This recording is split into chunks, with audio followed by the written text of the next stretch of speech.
tenan'Andriamanitra izao satria izany no sitrapon'Andriamanitra amintsika ho antsika ny anatobaka amintsika zava-tsoa na 2024 dia mitady olona ho tahian'Andriamanitra zasy ianao ane ho hitany isan'andro anandro mendrika izany fitahiny izany amen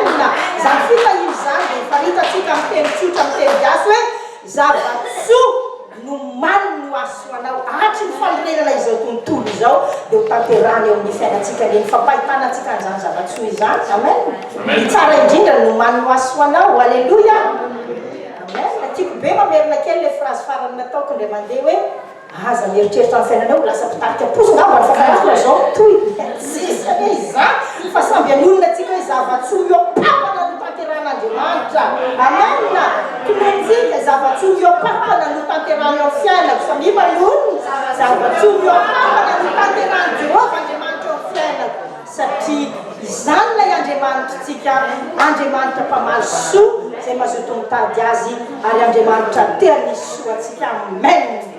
rasiko zany izy raha mavy Jesosy Monsieur Joba saorantsika n'Andriamanitra lehibe izay androany dia te hizara amintsika zany tenin'Andriamanitra anankiray izay tena ozy ny fanamasina tamiko rehefa nanome an'ity tenin'Andriamanitra ty hoe raha tsy zarainao amin'ny fiangonana ty tenin'Andriamanitra ty dia ho adiniko aminao ny ran'ireo olona ireo dia moa zay zaraiko fa zafany fa izara dia isaorako n'Andriamanitra lehibe ny fotoan'androany ahafahako mitondra amintsika ity tenin'Andriamanitra anankiray ty ny zavatra tena tiako ampaherezina antsika zany mialohan'ny rahantsika rehetra mamaky ilay tenin'Andriamanitra dia ny hoe ny baiboly dia boky tena tsara sy lafatra alleluia tena rehefa vakinao ny baiboly ary rehefa saintsainao ny zava-drehetra voarakitra ao dia tena azonao mihitsy za manokana dia mahazo sy mahafantatra ary tena resy lahatra sy mahatsapa sy misaotra n'Andriamanitra hoe tsisy boky tahaka ny baiboly satria ny baiboly mirakitra tantara mirakitra ihany koa zavatra maro samihafa zay nitanteran'Andriamanitra fa misy tantaran'olona karazan'olona be dia be ahitantsika ahitantsika ny famoronana aloha dia ao anaty baiboly deja mazava be zay ny boky tena miresaka mikasika ny amin'ny famoronana mety misy boky hafa koa miresaka mikasika ny amin'ny famoronana fa ny filazan'ny baiboly ny famoronan'Andriamanitra zao tontolo zao dia hitantsika hoe aritan'Andriamanitra fa tsara izany rehetra zany halleluia tsara ny nataon'Andriamanitra tsara Andriamanitra sady mpanao ny tsara mandraka ankehitriny ary mandraka izay dia mpanao ny tsara Andriamanitra amen dia hitantsika ao anatin'ny baiboly